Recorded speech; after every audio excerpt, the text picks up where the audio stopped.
Hello everyone. Welcome to Pharma Wisdom. ये lecture number 3 है novel drug delivery system unit 1 का। तो आज हम लोग आगे बढ़ेंगे और हम लोग देखेंगे क्या देखेंगे physicochemical properties for for drugs किसके लिए for control drug delivery system, यानी कंट्रोल ड्रग डिलीवरी सिस्टम के लिए कौन ड्रग में कौन कौन से फिजियोकेमिकल प्रॉपर्टीज़ हम लोग देखेंगे, उसमें क्या क्या होना चाहिए। तो पहला फिजियोकेमिकल प्रॉपर्टी में क्या है कि सॉलिबिलिटी। जो ड्रग का सॉलिबिलिटी होगा वो क्या होगा, मॉडरेट होना चाहिए। बहुत हाई भी नहीं होना चाहिए, बहुत लो भी नहीं होना चाहिए। हम लोग पहले भी ये सारे चीज़ हम लोग देखे हैं, ठीक है। तो मॉडरेट, अगर बहुत ज़्यादा सॉलिबिलिटी होगा तो बहुत जल्दी रिलीज हो जाएगा, और बहुत कम होगा तो वो जो है इनकम्प्लीट रिलीज होगा, वो रिलीज ही नहीं होगा, ठीक है। तो मॉडरेट सॉलिबिलिटी होना चाहिए। और डोज जो हम लोग दे रहे हैं उसका साइज क्या होना चाहिए, should have low below the 500 milligram, 500 milligram से कम होना चाहिए। High dose drug are difficult to formulate. अगर बहुत ज़्यादा डोज दे देंगे तो उसको बनाने में, उसको फॉर्मुलेट करने में बहुत ज़्यादा डिफिकल्टीज आने वाली है, ठीक है। और उसके बाद देखेंगे कि पार्टीशन कॉफिशिएंट, यानी पार्टीशन कॉफिशिएंट से हम लोग क्या नापते हैं, लिपोफिलिसिटी। मतलब जो ड्रग है बैलेंस हाइड्रोफिलिक और लिपोफिलिक नेचर, जो हेल्प करे इन मेम्ब्रेन परमेबिलिटी। मतलब लिपोफिलिसिटी, पार्टीशन कॉफिशिएंट का मतलब क्या हो गया कि ड्रग जो है वो कितना हाइड्रोफिलिक है, कितना लिपोफिलिक है, राइट। और ख़ास तौर पर लिपोफिलिसिटी हम लोग देखते हैं कि एब्जॉर्प्शन तभी होगा जीआई में जब कि उसका लिपोफिलिसिटी ठीक हो, ठीक है। उसका पार्टिसिपेंट कॉफिशिएंट ठीक हो। खास तौर पर आप लोग सेमेस्टर्स में, पिछले सेमेस्टर्स में पढ़े होंगे कि ये एक हमने सॉल्वेंट डाला, मतलब कोई हमने सैंपल डाला, तो सैंपल कितना कितना वो ऑयल में जाके मिला है और कितना वाटर में जाके मिला है, ठीक है। उसका लिपोफिलिसिटी कितना है, उसका हाइड्रोफिलिसिटी कितना है, मतलब वाटर लविंग कितना है और वो ऑयल लविंग कितना है, या फिर कहें कि फैट्स लविंग कितना है या लिपिड लविंग कितना है।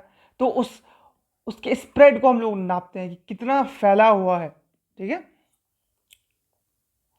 अब आते हैं stability. Drug must be stable in GIT fluid. GI में जो गैस्ट्रोइंटेस्टाइनल फ्लूइड है उसमें कितना स्टेबल है, ठीक है। पता चला कि जब जीआई में गया तो वो जाके उसमें टूट गया, या उसी में टूट गया, तो फिर एब्जॉर्प्शन हाई रेट में थोड़े होगा।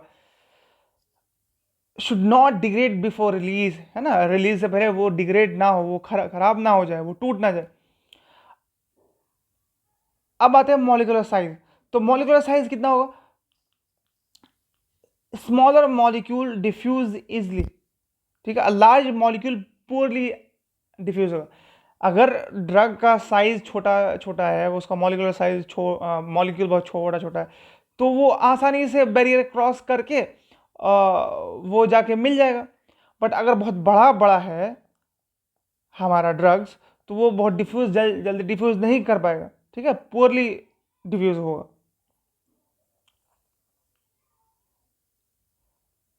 अब देखेंगे बायोलॉजिकल प्रॉपर्टीज क्या होना चाहिए सीडीएस के लिए। तो क्या पहला कि हाफ लाइफ। तो हम लोगों ने पहले भी बात किया कि हाफ लाइफ 2 से 8 आवर होना चाहिए, 2 से 8 आवर।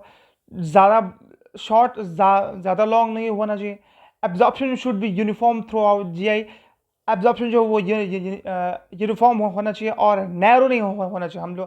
हम लोग ने पिछले वीडियो में बात किया है कि एब्जॉर्प्शन विंडो क्या होता है और नैरो होने का मतलब क्या होता है, बहुत बार हमने इसको डिस्कस किया।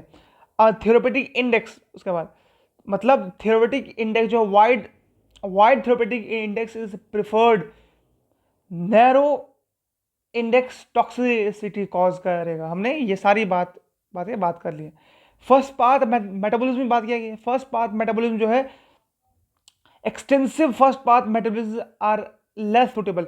बहुत ज़्यादा फर्स्ट पाथ मेटाबॉलिज्म नहीं होना चाहिए। अगर बहुत ज़्यादा लीवर में जाके एब्जॉर्प्शन से पहले ही जाके अगर लीवर में जाके बहुत ज़्यादा अमाउंट में टूट रहा है तो वो फिर डोज कंप्लीट नहीं कर पाएगा। वो फिर जितना अमाउंट उसको डोज चाहिए वो ब्लड में एब्जॉर्ब ही नहीं हो पाएगा। ठीक है। उसके बाद प्रोटीन बाइंडिंग जो है मॉडरेट होना चाहिए। अब आते हैं हम लोग कहां पे, अब दूसरा सेक्शन में आते हैं। अब पॉलीमर जो यूज करते हैं किसमें, कंट्रोल ड्रग डिलीवरी सिस्टम में। मतलब ये हमारा ड्रग है और ड्रग को जो हम लोग पॉलीमर दे के लगाते हैं, ये पॉलीमर किस तरीके का होना चाहिए, वो किस चीज से बना होगा, ठीक है, वो सारी चीज हम लोग देखेंगे।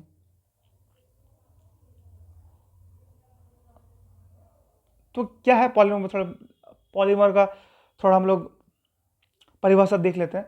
Polymer control polymer play a central role in designing control drug release formulation as they regulate drug release rate, stability and targeting। मतलब कि पॉलीमर जो बहुत सेंट्रल रोल, बहुत ज़्यादा इफेक्टिव रोल प्ले करता है कब, जब हम लोग डिज़ाइन करते हैं कंट्रोल ड्रग डिलीवरी सिस्टम को, जब फॉर्मुलेट करते हैं तब सबसे ज़्यादा पॉलीमर का ही काम होता है उसमें। और वो रेगुलेट करता है कि ड्रग रिलीज किस रेट से करेगा, ठीक है, और ड्रग का स्टेबिलिटी क्या होगा, और ड्रग कहां पर टारगेट किया जाएगा। जिस तरीके का टारगेट होगा हम उस तरीके का पॉलीमर भी यूज करेंगे। ठीक है। एग्जाम्पल के तौर पर कुछ ऐसे ड्रग है जो हमें लाइक स्मॉल इंटेस्टाइन में जाके उसको एक्ट करवाना है, तो हम लोग ऐसा बनाएंगे कि स्टोमक में वो जाके ना टूट जाए, स्टोमक के पीएच, एसिडिक पीएच में ना जाके टूट जाए। अगर स्टोमक में टूट ही जाए तो फिर मतलब ही नहीं रहेगा कि स्मॉल इंटेस्टाइन में हम वो जा पाएगा, क्योंकि स्मॉल इंटेस्टाइन से पहले ही वो पेट में जाकर टूट जाएगा। यानी स्टोमक में जाके ना टूटे, हम लोग उस तरीके का हम लोग जो है बनाने की कोशिश करेंगे। ठीक है। अब इसमें पॉलीमर क्या है, ये लार्ज मॉलिक्यूल है। पॉलीमर क्या है, ये लार्ज मॉलिक्यूल है compose of repeating unit of monomer. Example के तौर पर ये हमारा यूनिट है किसका, प्रोटीन का। ठीक है। तो ये प्रोटीन किससे बना होगा, मोनोमर। देखिए ये क्या है, मोनोमर है। यानी किसका मोनोमर, अमाइनो एसिड का, अमाइनो एसिड का मोनोमर। मतलब एक यमाइनो एसिड, दूसरा ये यमाइनो एसिड, तीसरा यमाइनो एसिड, चौथा, पांचवा, ऐसे ऐसे हजारों अमाइनो एसिड मिलकर क्या बनते हैं, एक यूनिट बन रहा है किसका, पॉलीमर का। ठीक है। तो क्या बोल रहा है कि पॉलीमर का रिपीटेड यूनिट ऑफ मोनोमर। अब इनसिडियस पॉलीमर एक्ट एज क्या, मैट्रिक्स फॉर्मर, कोटिंग मटेरियल या ड्रग कैरियर। मतलब जो पॉलीमर है वो मैट्रिक्स फॉर्मर, मतलब वो किसी ड्रग का वो क्या बनाएगा, मैट्रिक्स बनाएगा। ठीक है, जो हमने बात किया था। और यहां पर ड्रग होगा इसके अंदर, या कोई ड्रग जो है कोड बनाएगा, उसके अंदर ड्रग होगा, या कोई ड्रग जो है वो कैरियर का एक्ट करेगा, कि वो कैरियर एक्ट हो रहा है और उसके अंदर ड्रग है। मतलब कैरियर का मतलब कि ड्रग उसके अंदर है, वो सिर्फ कैरियर का काम कर रहा है, और वो जाके ड्रग जो है जहां पर जिस साइड में लेके जाना वहां पर जाके वो डाल देगा। ठीक है, ड्रग को। अब their main role is to control drug release by diffusion dissolution. हम लोगों ने ये सारा पढ़ा है कि मेन रोल किस तरीके से होता है, वो ड्रग को छोड़ता है, रिलीज करता है डिफ्यूजन से और डिसोल्यूशन से। अब पॉलीमर का टाइप देखें, क्लासिफिकेशन। तो क्लासिफिकेशन हम लोग किस बेसिस पे करते हैं, on the base of source. Natural source, synthetic source. तो नेचुरल सोर्स कहाँ डेराइव फ्रॉम प्लांट और एनिमल, ये कहाँ से आएगा आपका? इसका एग्जांपल क्या हो गया आपका? Starch, cellulose, alginate, chitosan. Chitosan ये सब क्या है? स्टार्च, सेलुलोज, एलिजिनेट, काइटोसन ये क्या है? ये दे आर नेचुरल पॉलीमर, ठीक है, बेस्ड ऑन प्लांट और एनिमल। उसके बाद सिंथेटिक, जो हम लोग केमिकली प्रिपेयर करते हैं लैब में, जिसको हम लोग लैब में बनाते हैं। तो लैब में कौन कौन सा है? पॉली पॉलीइथिलीन है, और आपका, ठीक है, और क्या, पॉलीमेथाक्राइलेट ये हो गया। और एचपीएमसी, एचपीएमसी मतलब हाइड्रोक्सी प्रोपाइल मिथाइल सेलुलोज, ये क्या है? सिंथेटिक है, इसको हम लोग लैब में बनाते हैं। और सेमी सिंथेटिक पॉलीमर क्या है? जो कि मॉडिफाइड है नेचुरल से, मतलब नेचुरल से मिलता है, उसको हम लोग मॉडिफाई करके उसको हम लोग सेमी सिंथेटिक मिलते हैं, मतलब कि नेचुरल पॉलीमर को हम लोग चेंज करते हैं सिंथेटिक में, ठीक है। तो उसका एग्जांपल हो गया इथाइल सेलुलोज, सेलुलोज एसीटेट, ठीक है, ये सब हो गया पॉलीमर। अब बेस्ड ऑन जो polymer, based on bio availability, bio availability मतलब जो एब्जॉर्ब हो रहा है। अब सॉरी, बायोडिग्रेडेबिलिटी मतलब जो कि बायोडिग्रेडेबल है, मतलब वो सड़ जा रहा है या वो नहीं सड़ रहा है, ठीक है, बायोडिग्रेडेबल, नॉट बायोडिग्रेडेबल मतलब सड़ जाना। बायोडिग्रेडेबल मतलब जो कि नेचुरल डिकम्पोज से वो डिकम्पोज हो जाए, वो सड़ जाए। बट लेकिन नॉन बायोडिग्रेडेबल जो नहीं सड़े, वो कभी नहीं सड़ पाएगा, ठीक है। तो उसका example biodegradable, broken down into non toxic product. Example क्या हो गया कि पॉलीलैक्टिक एसिड, PLA ये हो गया। और क्या? PGA, पॉलीग्लाइकोनिक पॉलीग्लाइकोलिक एसिड, ठीक है। ये पॉलीग्लाइकोलिक एसिड भी क्या हो गया? ये सब क्या है? बायोडिग्रेडेबल है, मतलब ये डिकम्पोज हो जाएगा और ये नॉन टॉक्सिक है, यह टॉक्सिसिटी कॉज नहीं करेगा। बट जो नॉन बायोडिग्रेडेबल है वो बॉडी में रिमेन रहता है इंटैक्ट। वो एग्जांपल तौर पर आपका इथाइल सेलुलोज, PVC, पॉली, ठीक है, PVC पॉलीविनाइल क्लोराइड, ये सारा क्या है? नॉन बायोडिग्रेडेबल है, बॉडी में जाकर नहीं टूटेगा। Based on mechanism of release, इतना नहीं आता है फिर भी हम लोग देख लेते हैं। हाइड्रोफिलिक पॉलीमर, मतलब जो पॉलीमर हाइड्रोफिलिक मतलब वाटर लविंग है, जो सॉइल इन वाटर, जो वाटर में फूल जाता है, फॉर्म जेल, जो कि कंट्रोल रिलीज बाय डिफ्यूजन, ठीक है। और फिर हाइड्रोफोबिक पॉलीमर होता है जो कि वाटर में सॉइल नहीं करता है, मतलब वो वाटर लविंग नहीं होता, वाटर हेटिंग होता है, ये स्लो होता है, किसमें? स्लो ड्रग डिफ्यूजन कराता है, ठीक है। अब बेस्ड ऑन स्ट्रक्चर ये इंपॉर्टेंट है। बेस्ड ऑन स्ट्रक्चर में 3 टाइप का होता है, एक लीनियर होता है, और एक ब्रांच होता है, एक क्रॉस लिंक्ड पॉलीमर होता है। तो क्रॉस लिंक हम लोग देखते हैं यहाँ पर ये देखिए, ये लीनियर, ये हो गया हमारा लीनियर, मतलब ये लीनियरली है, मतलब एक एक दूसरे के लीनियर है, इसलिए इसको हम लोग क्या बोलते हैं? लीनियर। ये और ब्रांच का मतलब ये ऐसे ब्रांच होगा, ठीक है, ऐसे ब्रांच फैला होगा, ये ब्रांच। और क्रॉस लिंक क्या है? ये दो पॉलीमर आपस में क्रॉस है, ये पॉलीमर आपस में क्रॉस है, ये पॉलीमर आपस में क्रॉस है, ठीक है। इसको हम लोग क्रॉस लिंक, इसको बोला क्या क्या बोल रहे हैं? Cross linked. अब देखते हैं हम लोग ideal property of polymer. Polymer का कौन कौन सा आइडियल प्रॉपर्टी होता है? तो ideal polymer for CDDS should have, ये चीज होना चाहिए क्या? एसेंशियल कैरेक्टर क्या होना चाहिए? कि बायोकम्पैटिबिलिटी होना चाहिए, मतलब कि नॉन टॉक्सिक, नॉन इरिटेंट, मतलब जो भी ड्रग के साथ हम लोग मिला रहे हैं, जो भी ड्रग के साथ उस पॉलीमर को यूज कर रहे हैं, तो ड्रग के साथ कंपैटिबल होना चाहिए, उस ड्रग के साथ खुद ही रिएक्शन ना कर ले। अगर उस ड्रग के साथ जो पॉलीमर यूज कर रहे हैं वो अगर खुद ही रिएक्ट कर लेगा तो फिर ड्रग कैसे बनेगा, कैसे रहेगा ये स्टेबल। और स्टेबल तो रहना चाहिए और वो नॉन टॉक्सिक होना चाहिए, मतलब ऐसा ना हो कि वो बॉडी में जाए और बॉडी में जाकर वो टॉक्सिसिटी कॉज करे, है ना।